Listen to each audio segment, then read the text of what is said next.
पोलो के बड़े शौकीन थे।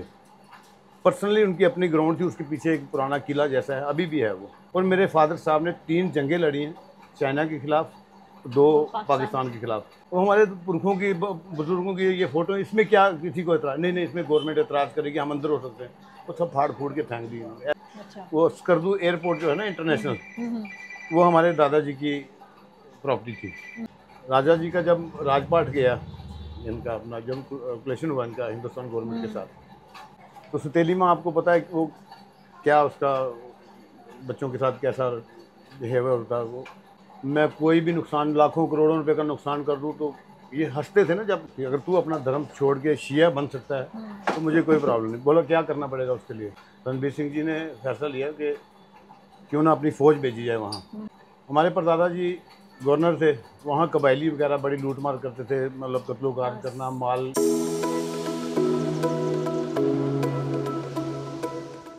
Hello viewers. तो पिछले कुछ हफ्तों से हम कुछ श्राइन्स की, सूफी श्राइन्स की, टेम्पल्स की बात कर रहे हैं, और आज मैं आपको एक ऐसे शख्स से इंट्रोड्यूस कराना चाहती हूँ कि जिसकी फैमिली दो रॉयल फैमिली से हैं, और जिनके जो ग्रेट ग्रैंडफादर थे, he was stationed at Baltistan, जो हमारा एरिया कैप्चर किया था महाराजा ने। तो वहाँ पे they are basically Dogra Rajput chiefs हैं, लेकिन दे गॉट कन्वर्टेड वहाँ जाके बाल्तिस्तान में, और वहाँ पे उनका क्या सफ़र रहा, why they were sent to Baltistan, वो सारी कहानी सुनाएंगे। और वो कहानी सुनाएंगे हमें उनके वन ऑफ द डिसेंडेंट, जिनका नाम है। जी मैम नमस्कार, मेरा नाम वज़ीर आशिक हुसैन खान है। वज़ीर आशिक हुसैन। वज़ीर क्यों कहा जाता है, वज़ीर हमारा सरनेम क्यों लगता है, वो हमारे दादाजी की देन है, जिनका नाम गुलाम अली था। हमारे जो परदादा थे उनका नाम था शमशेर सिंह चिब। वो महाराजा रणबीर सिंह जी के वो गवर्नर थे, बहुत बड़े खास थे उनके। कहाँ के गवर्नर थे? यही जम्मू के। अच्छा। जम्मू कश्मीर के, मतलब ये तब तो रियासत नहीं थी ना, ये तब तो वो कंट्री थी ना ये। तो अलग अलग छोटे छोटे जैसे वो कस्बे थे, चनैनी हो गया, उधमपुर, अलग अलग गवर्नर होते थे, वो जम्मू के गवर्नर थे।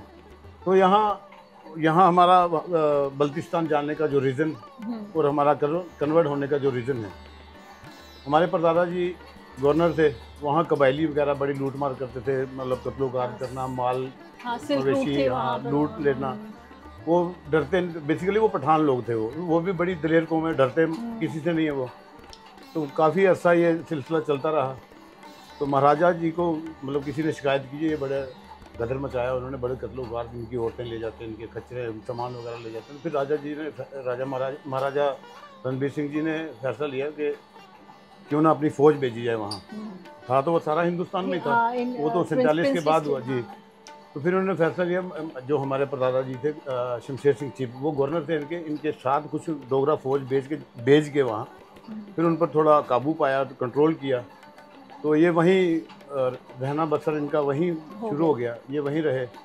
जो हमारी परदादी थी वो बड़ी खूबसूरत हैंडसम थी वो दोस्त। इन्होंने उनको देखा तो इनका थोड़ा मन आ गया उस पर। इन्होंने ऑफ़र किया, उनका बातचीत हुई तो इनका अफेयर चलने लगा। इन्होंने ऑफ़र किया उनको शादी के लिए। तो वो बेसिकली वो शिया फैमिली से थी। तो इन्होंने जब उनको ऑफ़र किया शादी के लिए, तो उन्होंने इनकार कर दिया। बोला रीज़न, बोला मैं शिया धर्म से हूँ, मैं कन्वर्ट नहीं हो सकती। अगर तू अपना धर्म छोड़ के शिया बन सकता है तो मुझे कोई प्रॉब्लम नहीं। बोला क्या करना पड़ेगा उसके लिए। कलमा पढ़ना है। कलमा कैसे पढ़ना, उन्होंने कलमा बताया। कलमा खड़े खड़े राजपूत, आपको पता है, वही कलमा पढ़ा और कन्वर्ट हो गए। फिर उनसे कुछ देर के बाद शादी भी हो गई। तो उनमें से थे फिर हमारे दादाजी। अच्छा। औलाद उनकी, उनका नाम था गुलाम अली। अपनी जैसे पैदा हुआ कुछ अरसे के बाद, जैसे जवान हुए, वहाँ के जो उस रियासत के जो राजा थे वो उनके वज़ीर थे। तो रीज़न यही है यहाँ से जाकर वहाँ कन्वर्ट होने का। और हमारे दादाजी थे, वो फिर उनका रहन बसर तो वहीं होना था। उनमें से उनकी आगे 2 औलादें थी, हमारी मतलब बुआ जी और हमारे फादर साहब, जिनका नाम था वज़ीर रुस्तम अली खान। हमारी दादी की जब डेथ होती है, ये जब पैदा हुए हमारे फादर साहब, इनकी शादी हुई, तो जब हमारे फादर साहब पैदा हुए, ये छोटे थे, कुछ 7-8 साल के थे, इनकी मदर की डेथ हो जाती है हमारी दादी। तो सौतेली में आपको पता है कि वो क्या उसका बच्चों के साथ कैसा बिहेवियर होता है। वो इन पर जुल्म करने लगी। हमारा बहुत बड़ा तबेला था, जहाँ गाय वैसे घोड़े छोड़े बकरी शकरी सब वहीं होता था। वहाँ नौकर चाकर थे, वो जंगल साइड था। ये डर के मारे काफ़ी देर काफ़ी अर्सा वहाँ उस तबेले में रहे हैं, डर के मारे उस दादी के जुल्म की वजह से। फिर वहाँ ये कुछ जवान छोटे छोटे इन्हीं की एज के कुछ 10 12 12 13 13 साल के एज के लड़के मिलते हैं ये, जिनमें ये ज़ुएब खान जी के दादाजी जनाब बसमो खान, नौनियाल खान, क्या नाम था इनके दादा का, इसके पापा का? नहीं, इसका एक हसन अली खान थे, एक नौनियाल खान थे, एक इनके थे वो, एक वो इकबाल के पापा यार, ना कुछ हुसैन करके थे, और एक थे वो हाजी तकी। ये कुछ 6-7 जने पैदल कूच किया उन्होंने कश्मीर की तरफ। अच्छा। हाँ, बाल्टिस्तान से। हाँ, बल्तिस्तान बाया अपना लद्दाख और ये है ना क्या अपना करगिल। अच्छा, कारगिल हाँ, से। वहाँ से बिल्कुल करगिल जब एंटर करने ना सिटी से पहले 2 किलोमीटर एक साइड लेफ्ट साइड पे पहाड़ है, उसके पीछे स्कर्दू, ये उस रास्ते से पैदल आए हैं कश्मीर तक। कुछ अब थोड़ी देर रहे हैं ये, कुछ मतलब जवान होने तक कश्मीर में रहे। फिर सरकार मतलब राज था तब महाराजा हरि सिंह जी का, परदादा दादा काफ़ी टाइम गुजर गया, तो फिर राज था इनका हरि सिंह जी का। ये उनकी फ़ौज में भर्ती हो गए थे। अच्छा। हमारे जो वालिद साहब जैसे इनके दादाजी कुछ जितने भी इनका ये टोला था, ये सारे डोगरा फौज में मतलब राजा की फौज में भर्ती हो गए। राजा जी का जब राजपाट गया इनका, अपना जब क्लेशन हुआ इनका हिंदुस्तान गवर्नमेंट के साथ, वो फौज हो गई कन्वर्ट उसमें 7 जैगलाइट में। तो ये सारे जितने भी इनके दादाजी जितने भी ग्रुप आया था हमारे, पूरा हिंदुस्तान घूम के सेटल हम यहाँ हुए हैं। अच्छा। छोटे से कुछ आधा किलोमीटर एरिया के अंदर, जैसे मस्तगढ़, जुलाका माला, उस्ताद माला, रिहाड़ी और पीर मिठा। तो उसके बाद हम हैं, मेरे एक बड़े भाई हैं, उनका नाम अंसार हुसैन है। उससे छोटे हैं मंजूर हुसैन, वो यहाँ रहते हैं। उसके बाद मैं हूँ वज़ीर आशिक हुसैन खान। एक मेरे से छोटा है इम्तियाज़ अली खान, वो ब्यूटिशियन है, बहुत अच्छा ब्यूटिशियन था वो। तो अभी वो भी उसकी मेंटली हालत ठीक नहीं है, डिस्टर्ब है बेचारा, बहुत बीमार हो गया। तो आप देख सकती हैं इतना, ये जो जोड़ियाँ जो गांव है ना, आपको पता होगा तब राजा महाराजा क्या करते थे, ब्राह्मणों को राजपूतों को जो खास होते थे ना, पूरा एरिया या भाई ये तेरा है, ऐसे था। ये जोड़ियाँ आधे से ज़्यादा हमारा है, मेरे परदादा की जागीर है। अच्छा। वो स्कर्दू एयरपोर्ट जो है ना इंटरनेशनल, वो हमारे दादाजी की प्रॉपर्टी थी, गुलाम अली की। जबरन एयरपोर्ट बनाया है पाकिस्तान की गवर्नमेंट ने, ना हमें यहाँ से कुछ मुआवजा मिला ना उन्होंने कुछ दिया है। तो अब हम पीछे रहे, ये हैंड टू माउथ हैं आज वक्त। हम ये छोटी सी दुकान देख सकते हैं, ये हमारा गुजारा है।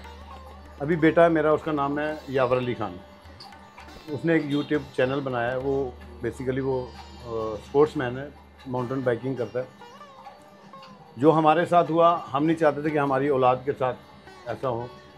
हमने फोकस रखा बच्चों पर, जितना कमाया। कोई गलत काम में, दारू, कोई गलत को है वो ड्रग्स वगैरह कुछ नहीं लेता मैं। जो कमाया उन पर फोकस रखा, पढ़ाया लिखाया। ग्रेजुएट है बेटा मेरा, ग्रेजुएट है। बेटी इस वक्त ईरान में पढ़ रही है। तो आज बेटा वो स्पोर्ट्समैन है, उसने इंटरनेशनल चैम्पियनशिप में उसमें सेकंड सिल्वर मेडल लिया। अभी कुछ महीने हुए हैं, ये बोर्ड लगा उसका सीरियल नंबर। नेशनल चैम्पियनशिप में गोल्ड मेडल लिया उसने, नेशनल अपना स्टेट मेडल बहुत लिए हैं। ये घर आपका है? ये घर हमारा कोई जागीर, हमारी प्रॉपर्टी, मतलब वो कोई मलकियत नहीं है, बट ये ट्रस्ट की है।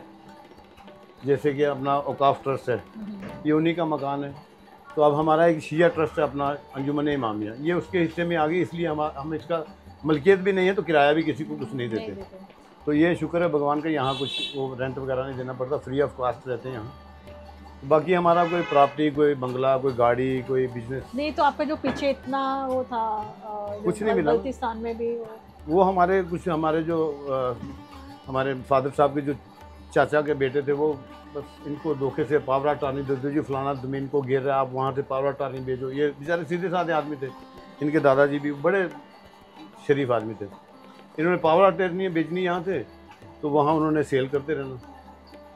कुछ जंगल में बहुत सारी ज़मीन थी, साल के कुछ पता नहीं कितने, तब ये 70-80 की बात, सन 1980 की बात कर रहा हूँ। तब लाखों रुपए आते थे, हमें 4 रुपये नहीं दिए कभी उन्होंने।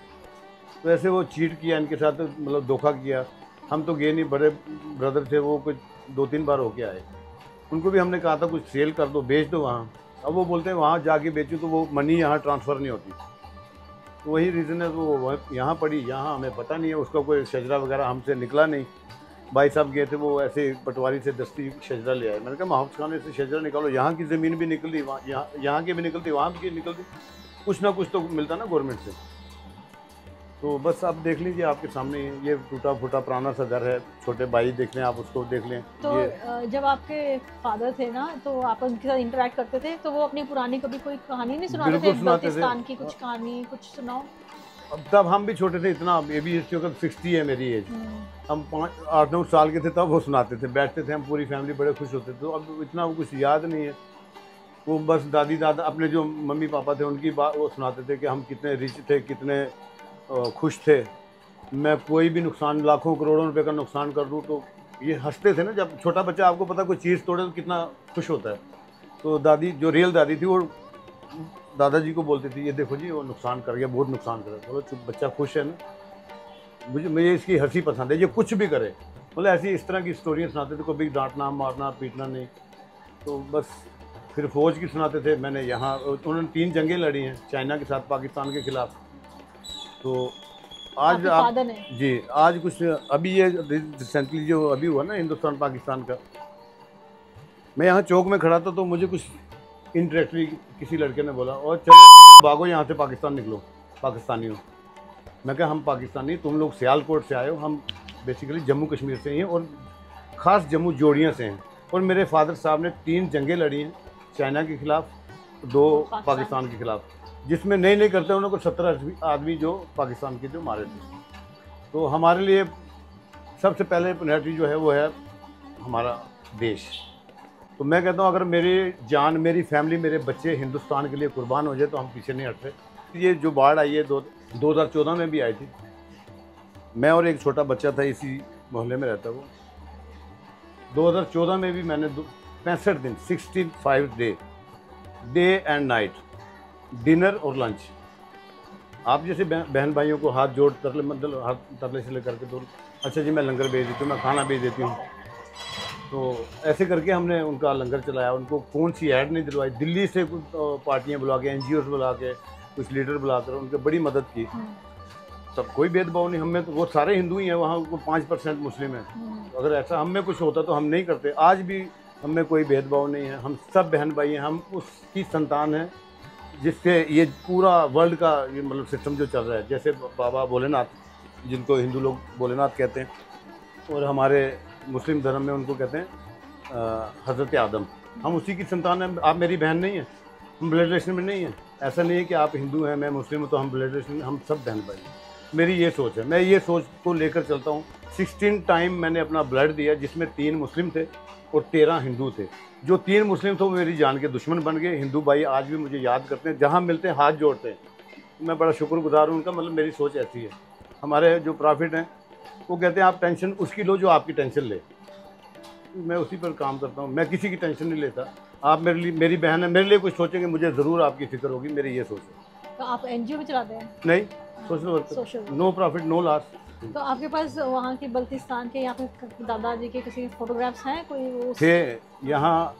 हमारी जो सोच है ना, वो फोटो अंदर लगे हुए थे। हमारे जो बुजुर्ग थे ना, ये बेचारे थोड़े डरते थे, यार ये कोई देखेगा, ये पाकिस्तान की फ़ोटो हैं। तो मैंने कहा पाकिस्तान की फ़ोटो, इसमें हम ऐसा थोड़ी कि हम पाकिस्तानी हैं। तो हमारे पुरखों की, बुजुर्गों की ये फ़ोटो, इसमें क्या किसी को एतराज़ नहीं, इसमें गवर्नमेंट एतराज़ करेगी, हम अंदर हो सकते हैं। तो सब फाड़ फूड़ के फेंक दिए। ऐसी सोच, हम छोटे थे तब, 14-15 साल का था मैं। अब हमारी कैसी सोच था, हम थोड़ी उनको मतलब ऐसा माइंड ही नहीं था, हम सोच ही नहीं सकते, रोक भी नहीं सकते थे। तो डर के मारे उन्होंने फाड़ काट के तब मतलब खुद ही अपनी हिस्ट्री इरेज कर दी। जी जी कि वहाँ अभी भी बहुत कुछ है। जहाँ वो हमारे दादाजी रहते थे, हमारे दादाजी की फैमिली रहती थी, वो पोलो के बड़े शौकीन थे।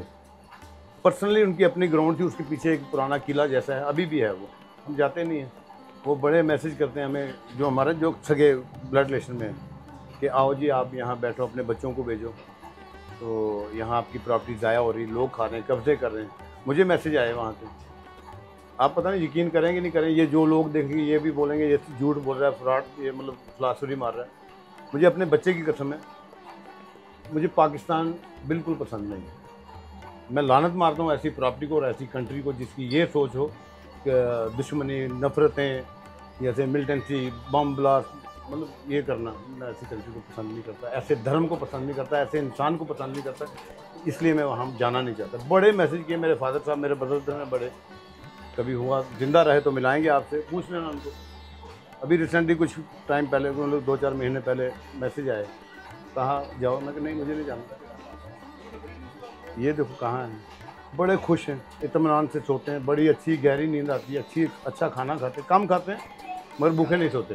नहीं, उसमें कोई चीज़ आपकी सिंबल वैसा कुछ है जो हम देख सकते हैं? सिंबल ये हमारा राजपूती निशान है, वो मैंने लगा के रखा है। फादर साहब आर्मी में थे, वो तलवारें लगा के रखी है। अपना कोई आप कहें हमारा जैसे वो कोई पुरखों का कुछ निशानी, वो कुछ नहीं, यहाँ कुछ नहीं छोड़ा।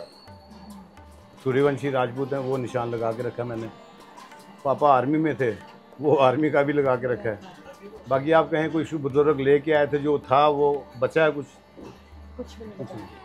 खुद इन्होंने रिकॉर्ड ख़त्म कर दिया ना इन्होंने, तो हम क्या कह सकते हैं। हम छोटे थे, हमें समझ नहीं थी, तो ये डरते थे बेचारे, क्या करते। सो ये थी हमारी एक मुलाकात पीर मिठा मोहल्ले में वज़ीर आशिक जी के साथ, जो कि बेसिकली वो जोड़ियाँ जो अखनूर में वहाँ के चिब राजपूत फैमिली से हैं, लेकिन उनकी फैमिली किसी ज़माने में बल्तिस्तान चले गए। फिर वहाँ से one of the brothers he came back to Jammu and got employed with the Maharaja, और फिर now I think this is a story from riches to rags, है ना। So ये थी कहानी इस एपिसोड की। तो ड्रिल आपको पता है, इस एपिसोड को लाइक कीजिए। अगर ऐसी कुछ कहानियाँ आपके पास भी हैं अबाउट सिमिलर स्टोरीज़ तो हमें बताइए और शेयर कीजिए। Thank you.